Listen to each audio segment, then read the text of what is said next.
Hi, my name is Ryan, and I'm one of the many product managers here at Franklin that engineered this 60-inch air hockey table. Setting up some of these larger table games can sometimes cause some confusion, so I'd like to take just a few minutes to run through some of the key areas of setting up this item. After taking off the lid of your 60-inch air hockey table, the easiest way to start setup is to find a level surface so it's easier to build. What you also want is a clean area. So the easiest way to go about this is to take the bottom box that the air hockey table came with and simply cut the corners like so. If you cut the corners, the box just falls in place and it leaves you a nice surface area to build the game. After the product is laid out, the next step is to match up the components with what's in the instruction manual. The easiest way to do this is to look at the numbers in the instruction manual and match them up with the parts that came in your box. After this is done, you should be all set and ready to build. The next step in setting up your air hockey table is attaching the legs to the base.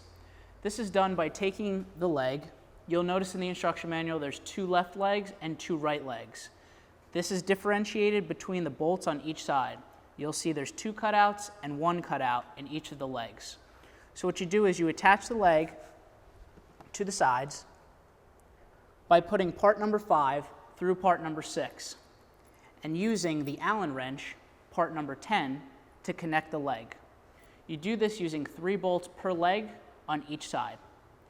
After all 4 legs are connected, the next step is to connect the side aprons to the legs.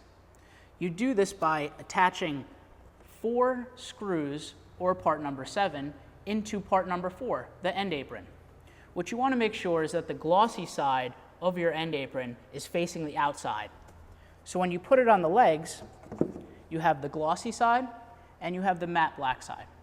You then proceed using 4 part number 7s to connect part number 4 to the legs. After you do so, repeat on the other side. Next, screw in part number 16, the leg levelers, to the legs. After the legs are assembled, the end aprons are attached, and the 1-inch leg levelers are screwed on, the next step is to have 2 strong adults flip the table over so you can put on the goals and the overhead scoring.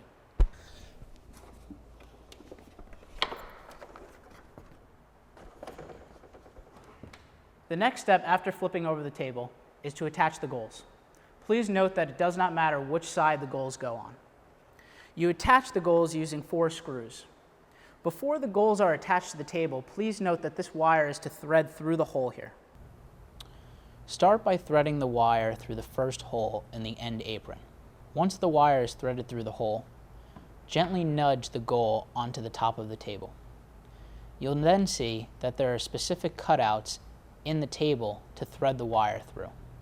What you want to do is thread the wire through these 2 notches in the bottom of the table.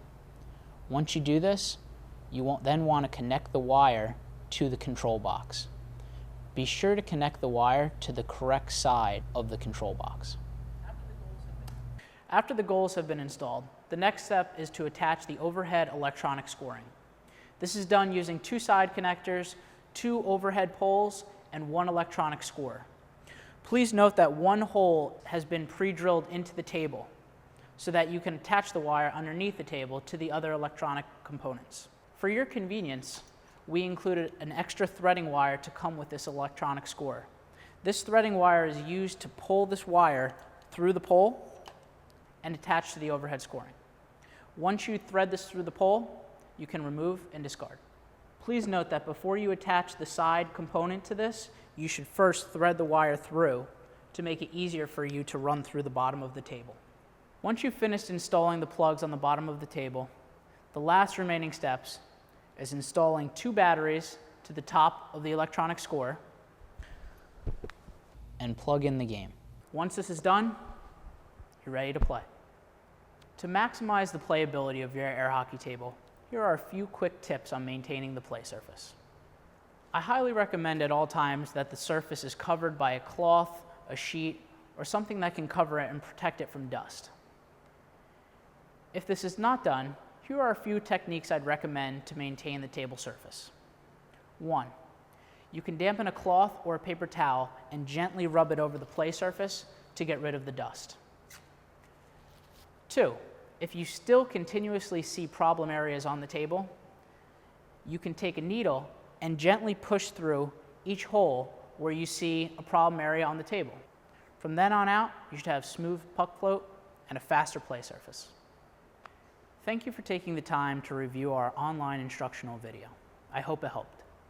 For more information or to view other Franklin products, please visit our website, www.franklinsports.com.